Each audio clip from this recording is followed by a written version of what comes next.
Keluaran pasal 3 dan pasal 4. Tuhan dari bagian ini kita belajar satu pokok ialah hidup dengan pola pikir yang baru, atau hidup di dalam pola pikir yang telah diubah. Ya.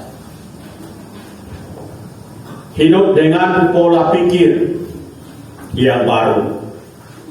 Kita di awal tahun ini jangan kita bawa lagi pola pikir yang lama terus. Pola pikir, mindset, itu artinya cara berpikir. Bagaimana kita mengubah cara pola-pola kita, cara menilai sesuatu, itu disebut dengan pola. Pola pikir itu sangat mempengaruhi karakter. Pola, cara pandang, worldview, mindset itu sangat mempengaruhi karakter, watak, tingkah laku, sikap dan perbuatan tindakan seseorang. Ada satu cerita, entah benar atau tidak. Ada seorang calon mahasiswa dari Papua akan ke Makassar. Sebelum ke Makassar, dia dinasihati oleh teman-temannya, hati-hati kalau sampai di Makassar. Orang Makassar itu kasar dan suka main belakang. Suka main belakang, artinya main di belakang. Lalu si calon mahasiswa ini terpola dengan nasihat itu, bahwa ya hati-hati kalau sampai di Makassar, orang Makassar itu keras dan suka main belakang. Sampailah dia di Pelabuhan Soekarno, naik kapal laut dari Papua. Dia naik beca. Lalu dari beca ada duduk di belakang. Muncullah pola pikir itu, dia ketakutan. Orang Makassar suka main belakang. Apa yang dia buat? Lalu dia menghadap ke tukang beca, jadi berputar. Lalu tukang becanya kaget, kenapa ini orang? Harusnya dia menghadap ke depan, kok menghadap balik, menghadap kepada tukang beca. Lalu tanya, kenapa Pak? Ya kenapa deh? Kenapa berputar? Harusnya menghadap ke depan. Ya, dan beca itu kaget. Lalu si calon mahasiswa katakan, jangan main-main Daeng. Saya tahu kalian suka main belakang. Ya.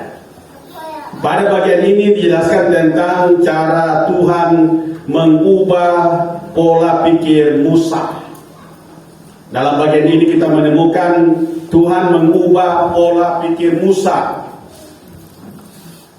Semua kita tahu siapa itu Musa. Musa itu adalah seorang pelarian dari Mesir. Dia lari dari Mesir ke Midian dan dia pernah membunuh orang Mesir. Dia tinggal di Midian kurang lebih 40 tahun dan menjadi anak mantu dari imam di Midian namanya Yitro. Selama kurang lebih 40 tahun dia hidup biasa-biasa saja. Suatu saat Tuhan menampakkan diri kepadanya di Gunung Horeb atau Gunung Sinai, yang tampak dari semak yang menyala tapi tidak terbakar. Ini mungkin sama dengan lilin palsu. Ya, lilin palsu kalau nakal ya, nak sekolah minggu kan pegang lilin itu, tapi tidak menyala tapi tidak terbakar tangannya, karena itu lilin palsu. Tapi ini bukan semak palsu, ini semak betulan. Musa mengambil keputusan untuk menyimpan, memeriksa semak yang menyala itu, tapi tidak terbakar. Tuhan berkata kepadanya, jangan datang dekat-dekat. Sebab tempat di mana engkau berdiri itu adalah kudus, adalah suci. Dan mulai dari penglihatan itu, Musa mengalami pola pikir, atau pola pikir Musa mulai diubah oleh Tuhan. Dari seorang pembunuh menjadi seorang penyelamat. Pola pikirnya diubah dari seorang gembala kambing domba menjadi seorang juru bicara Allah dan menjadi gembala bagi umat Israel. Musa adalah orang Ibrani tapi diselamatkan oleh putri Firaun. Lalu dia dibesarkan dalam keluarga istana Firaun. Boleh dikata Musa adalah seorang yang memiliki kehidupan nyaman. Walaupun teman-temannya orang Israel menderita, tapi dia nyaman di istana pada masa itu. Musa diubah oleh Tuhan pada usia 80 tahun. Ini bukan usia masa kini ya. Dulu orang 80 tahun itu masih kuat. Kalau sekarang 80 tahun sudah pikun. Dari kecil sampai umur 40 tahun, Musa tinggal di istana, hidup dengan zona kenyamanan. Dari umur 40 sampai 80 tahun, Musa tinggal di Midian, menjadi gembala kambing domba mertuanya atau bapaknya, bapak istrinya, namanya Yitro. Hampir tidak pernah mendengar Tuhan. Dari umur 0 sampai 80 tahun, Musa hampir tidak pernah mendengar suara Tuhan. Tetapi sejak penglihatan di Gunung Horeb itu, Musa mengalami perubahan yang dahsyat. Pola pikirnya diubah oleh Tuhan. Cara berpikirnya diubah oleh Tuhan. Dan disinilah titik awal Musa mengalami perubahan yang luar biasa. Dan menjadi alat Tuhan yang dipakai Tuhan secara luar biasa. Apa ciri orang yang telah diubah oleh Tuhan? Apa ciri pola pikir yang sudah diubah oleh Tuhan? Dan ini menjadi bahan koreksi bagi kita. Benarkah pola pikir kita, cara berpikir kita, mindset kita telah diubah oleh Tuhan? Atau jangan-jangan kita menjadi orang Kristen, justru kita lebih kejam sebelum kita menjadi orang Kristen. Pasal 3, ayatnya yang kelima. Ciri yang pertama, orang yang telah diubah pola pikirnya adalah akan hidup dalam pikiran yang positif. Orang yang telah diubah pola pikirnya oleh Tuhan memiliki pola pikir atau memiliki pikiran yang positif. Ya, seorang katakan akan selalu hidup dengan pikiran yang positif, yang positive thinking. Tidak hidup hanya dengan pikiran yang negatif, melulu negatif. Ada orang cerita, oh aku berkata cerita. Tersinggung ya. Salah sedikit tersinggung. Dia terlalu terlalu orang katakan sensitif. Karena semuanya negatif. Orang ngomong negatif, dia terlalu negatif. Orang berpenampilan, orang dia selalu negatif. Oh tidak tentu ada yo, malu-malu mo. Ya, selalu negatif. Itu pola pikir yang lama. Kita telah diubah oleh Tuhan dari pola pikir yang lama ke pola pikir yang baru. Harus kita belajar hidup dengan pola pikir yang positif. Ayat 5. Lalu ia berfirman, janganlah datang dekat-dekat. Tanggalkanlah kasutmu dari kakimu, sebab tempat di mana engkau berdiri adalah tanah yang kudus. Apa yang kita pelajari dari ayat ini? Ayat ini mengajarkan tentang Musa diubah pola pikirnya. Yang selama ini dia menganggap biasa menggembalakan kambing domba, lalu dia bisa berjalan ke sana kemari. Tapi dia tidak tahu bahwa tempat di mana dia berdiri itu adalah kudus. Sehingga ketika dia melihat penglihatan, ada semak yang menyala, dia menyimpang ke sana untuk menyelidiki apa yang sedang terjadi. Tapi Tuhan katakan, stop. Jangan datang dekat-dekat. Tanggalkan kasutmu. Sebab tempat di mana engkau berdiri itu adalah tanah yang kudus. Ada seorang anak Tuhan sudah meninggal. Dia katakan, Ternyata biar di hutan, kalau Tuhan hadir, tempat itu juga kudus ya.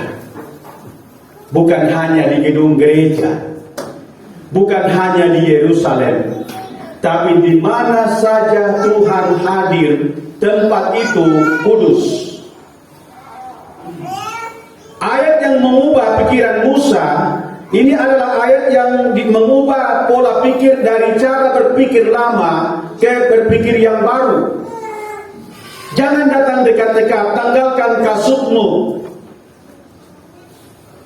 Kasut ini adalah melambangkan tabiat lama, kehidupan yang lama, pola berpikir lama. Tanggalkanlah pola berpikir lama, sebab tempat di mana engkau berdiri adalah kudus. Pikirannya diubah bahwa dia harus menanggalkan kasut, karena tanah itu adalah tanah kudus. Bapak Ibu, mengapa Gunung Horeb itu kudus? Mengapa Gunung Sinai kudus? Apakah kelebihan Gunung Sinai? Bapak Ibu yang sudah pulang dari Gunung Sinai, kalau saya lihat tidak ada kelebihannya Gunung Sinai. Ya hanya batu melulu, di lereng-lerengnya ada pasir sedikit, tidak ada pohon-pohon besar, ada semak-semak sedikit. Apa kelebihannya? Hanya gersang. Apa kelebihan gunung itu sehingga dikatakan kudus? Karena Tuhan ada hadir di situ. Gedung gereja ini kita sebut gedung yang kudus. Apa kelebihan gedung ini dengan gedung yang lain? Kalau ada yang katakan sudah mirip Patani, ya ini lebih dari Patani. Patani tidak kudus, ini kudus. Gedung ini kudus, mengapa? Karena Tuhan ada hadir di sini. Tempat kerja kita tempat yang kudus. Ini adalah dimulai dari pola pikir yang diubah, dari pola pikir yang lama, mindset kita yang lama, mindset kita yang negatif, diubah kepada yang hal yang positif. Pola pikir harus diubah bahwa semua tempat di mana kita hadir kudus. Karena Tuhan hadir, Tuhan ada di situ. Kita harus menilai semua tempat dengan pikiran kita yang positif, bahwa tempat itu kudus. Maka bagi kita orang percaya, tidak ada tempat yang keramat. Tidak ada tempat yang keramat. Tidak ada juga rumah-rumah kita rumah setan. Ya saudara katakan itu rumah hantu. Ya dan benar tahu nak rumah hantu bukan nak kuat. Tidak ada rumah hantu bagi orang percaya. Bagi orang yang tidak percaya bisa saja. Bagi orang yang percaya tidak ada rumah hantu. Karena tempat di mana orang percaya menghadirkan Tuhan, rumah itu kudus. Dan setan tidak suka rumah kudus. Kalau orang Kristen berpikiran seperti itu, maka kita tidak akan berkata-kata, tidak akan bertindak yang melukai hati dan pikiran kita, pikiran sesama kita. Karena di mana kita pergi, tempat itu kudus. Maka tempat ibadah tidak dibatasi dalam ruang ibadah. Tempat ibadah tidak dibatasi oleh gedung. Tapi tempat ibadah di mana saja, yang penting Tuhan hadir, itu kudus. Maka saya menganjurkan kepada mahasiswa saya, kalian kalau diutus ke kota-kota besar, jangan berpikir untuk bangun gedung gereja. Susah izinnya, susah uangnya. Tapi berpikirlah di mana saja, yang penting ada tempat untuk beribadah, di situ Tuhan hadir. Sehingga kita bisa beribadah di hotel, kita bisa beribadah di gedung-gedung serbaguna, kita bisa beribadah di ruko, bahkan kita bisa beribadah di bawah pohon pun. Yang kedua, apa ciri orang yang telah diubah pola pikirnya? Pasal 3 ayat 6. Yang kedua ialah akan hidup dalam penghormatan akan Tuhan. Pasal 36, lalu ia berfirman, Akulah Allah ayahmu, Allah Abraham, Allah Ishak, dan Allah Yakub. Lalu Musa menutupi mukanya, sebab ia takut memandang Allah. Setelah Musa diubah pola pikirnya, maka Musa ada rasa kagum, rasa hormat terhadap Tuhan yang menempatkan diri di Horeb. Dikatakan sini Musa menutupi mukanya karena ia takut memandang Allah yang sedang hadir di situ berbicara kepadanya. Ini adalah sikap Musa yang sudah diubah. Ia menutupi mukanya, lambang penghormatan, rasa hormat dan takut kepada Tuhan. Kalau tadinya Musa berani mau menyimpang memeriksa semak yang menyala itu, tapi sekarang setelah Tuhan berbicara, maka Musa menutup muka karena ia tidak sanggup memandang Allah yang telah menampakkan diri kepadanya. Tutup muka adalah gambaran penghormatan kepada Tuhan secara luar biasa, bahwa dia sesungguhnya, Musa ini tidak layak di hadapan Tuhan. Kalau tempat ini adalah tanah yang kudus, rumah ini adalah rumah yang kudus, maka setiap orang yang datang di sini harus penuh hormat kepada Allah. Kalau rumah ini kudus, maka di sini yang ditampilkan semua harus yang kudus. Ya, biasa kita keseleo, apalagi marapat-rapat kita. Ada istilah nakwa nang susah to ke marapat kita, bisa tiak si bela-bela, si padik-padik kina mangko atau tersalam-lama. Siapa bilang? Karena ini tempat yang kudus, maka pola pikir kita harus diubah. Masih ingat peristiwa Ananias dan Safira pada Kisah Rasul pasal 5? Karena mereka pergi ke tanah yang kudus dengan sikap yang tidak hormat kepada Allah, maka Ananias dan Safira dibunuh oleh Tuhan. Bukankah Ananias dan Safira orang dermawan? Jual tanahnya, lalu mereka sepakat bawa ke rumah Tuhan, dibagi-bagikan kepada para janda. Ini orang dermawan luar biasa. Tapi bukankah Tuhan melalui Petrus, mengapa kamu mendustai Roh Kudus? Lalu kedua-duanya bergantian, ya tidak bersamaan. Ananias dulu tumbang mati, lalu beberapa waktu kemudian datang lagi si Safira, lagi tumbang, jatuh, pergi lagi dikubur, tidak diformalin. Mengapa dua orang itu habis tewas di tempat? Karena mereka tidak memberi hormat kepada Tuhan. Lalu Petrus katakan, bukankah sebelum tanah itu kamu jual, tanahmu itu adalah milikmu, dan sesudah dijual bukankah uangnya juga milikmu? Tapi mengapa kamu dua orang sepakat mendustai Roh Tuhan? Mengapa kamu tidak menghormati Tuhan? Sebelum dijual miliknya, sesudah dijual juga miliknya. Masalahnya di mana? Keduanya tidak menghormati Tuhan. Itu sebabnya kita datang berdoa kepada Tuhan dengan sikap yang hormat. Tidak perlu kita bentak-bentak Tuhan, karena kita datang sebagai umatnya, anaknya yang harus menghormati, yang telah diubah. Musa dulunya kejam, dia membunuh orang Mesir, lalu dia timbun pasir, sangkanya tidak ada orang lihat.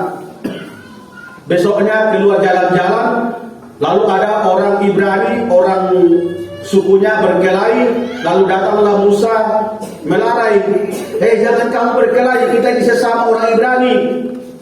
Tapi orang itu katakan, apakah engkau membunuh kami seperti engkau membunuh orang Mesir kemarin? Ternyata ketahuan juga ya. Musa menutup muka terhadap Allah. Itu yang kedua. Yang ketiga, yang terakhir, apa ciri orang yang telah diubah pola pikirnya? Kita baca pasal 3 mulai ayat 7 sampai pasal 4 ayat 17. Akan ada atau akan hidup dalam kerendahan hati. Ciri pola pikir yang telah diubah ialah kita akan hidup di dalam pengenalan diri sendiri. Kita akan hidup dalam kerendahan hati.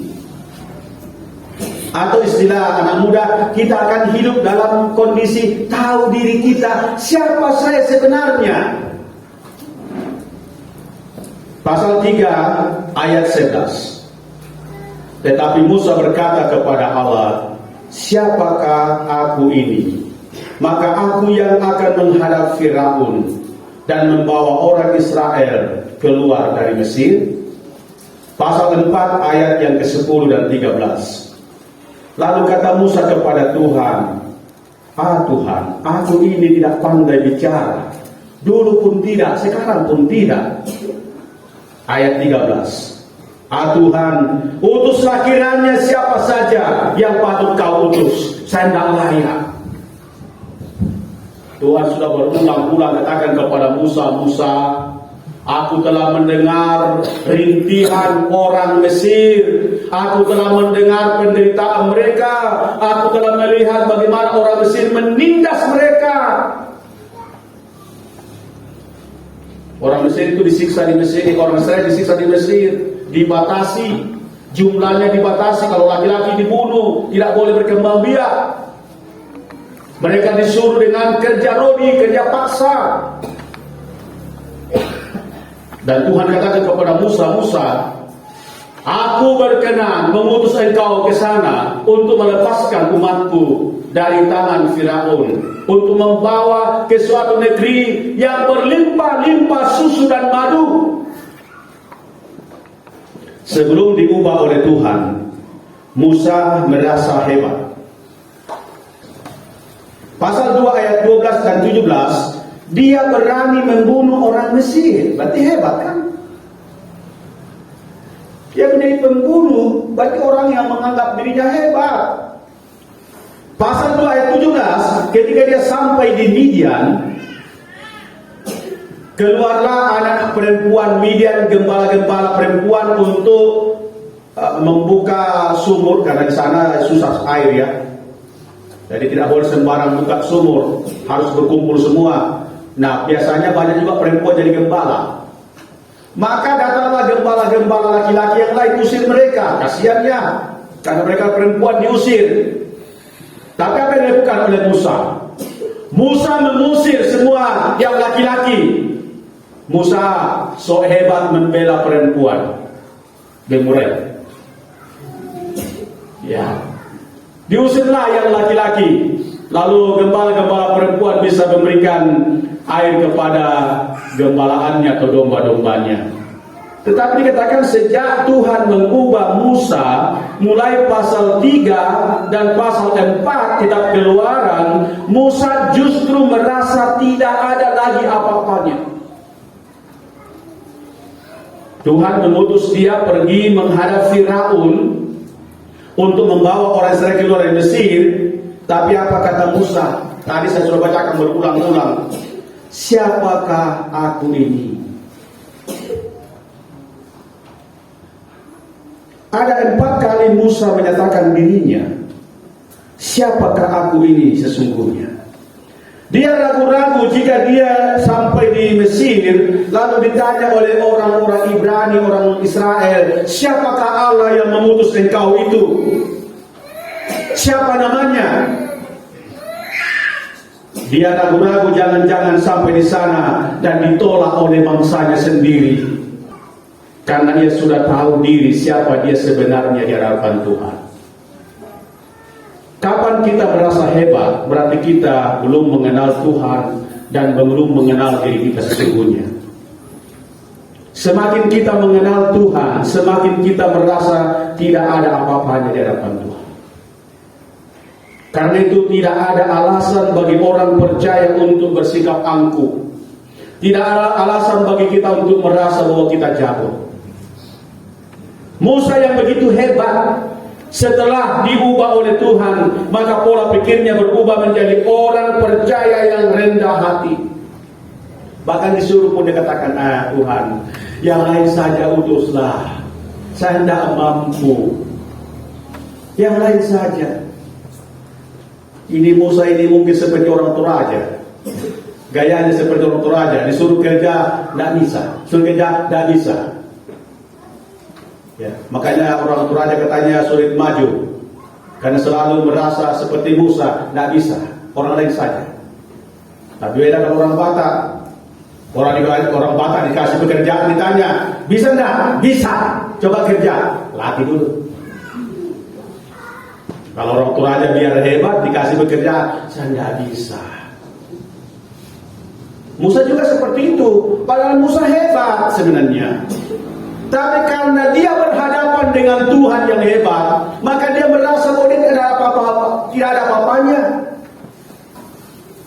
Itu dibuktikan oleh firman Tuhan dalam kitab Bilangan pasal 12 ayat 3, ketika Musa dikata-katai oleh saudaranya yaitu Miriam dan Harun. Musa tidak melawan apa-apa. Musa ini melayani, bukan enjoy-enjoy saja. Saudara kandungnya pun bangkit melawan. Harun yang menjadi juru bicaranya, si Miriam yang menjadi penyanyinya justru bangkit melawan. Itu dalam Bilangan pasal 12. Adapun Musa adalah seorang yang lembut hatinya, lebih daripada semua orang yang pernah hidup di atas muka bumi. Karena itu ketika dia dilawan oleh saudara-saudaranya, dia tidak melawan tapi malah meminta doa. Ketika Harun dan Miriam kena kusta, maka Musa berdoa kepada Tuhan, Tuhan, janganlah kiranya hukum mereka. Ya aku tuh yuk kok palak kok. Hukum siapa? Kadang-kadang. Tapi ketika Harun dan Miriam kena kusta karena mengata-ngatai Musa, maka Musa masih berdoa, Tuhan, janganlah biarkan dia menjadi anak gugur. Janganlah hukum mereka. Itulah kelemah lembutan Musa. Ya kita toraya, marah-marah ke fisik kok. Sehingga Miriam kena kusta, tapi Musa berdoa dan Tuhan menjawab doanya. Pola pikir yang telah diubah oleh Tuhan akan menghasilkan cara-cara berpikir yang positif. Tak nonton tala iri bang lah tahu, dan kita berhasil atau tak pure semangat dan berhasil. Biasa kita toraya, ya dan itu berhasil ku deh. Harusnya kita berpikir kalau ada orang berhasil, syukur, puji Tuhan. Ada teman kita, anggota kita, misalnya beli mobil, puji Tuhan. Dan waktu kukian dengan atau nanti. Ali motor melo, puji Tuhan. Ada saatnya saya juga duduk nanti di belakangnya. Bangun rumah, puji Tuhan. Dan juga waktu kumama ya Tuhan nanti. Itu artinya kita selalu positif thinking, selalu berpikiran yang positif. Jangan kita selalu melulu negatif. Pola pikir yang telah diubah akan menghasilkan rasa hormat kepada Allah dan akan menghasilkan sikap yang rendah hati bahwa kita ini tidak ada apa-apanya. Hanya Tuhan yang dapat mengubahkan kita. Dan hanya Tuhan yang kepadanya kita dapat melayani dan berkenan. Mari kita berdoa. Terima kasih untuk firman-Mu yang kami baca pagi ini. Bagaimana Tuhan mengubah karakter, watak, pola pikir dari Musa. Kami mohon Tuhan juga mengubah pola pikir kami yang salah. Dan menuntun kami kepada pola pikir yang baik, yang berkenan di hati Tuhan. Kami rindu Tuhan memakai kami dan memberkati kami. Kami rindu Tuhan berkenan mengubah tabiat kami. Tolonglah kami Tuhan, agar kami pun seperti Musa, Tuhan jadikan menjadi manusia yang baru. Kami berdoa dalam nama Tuhan Yesus.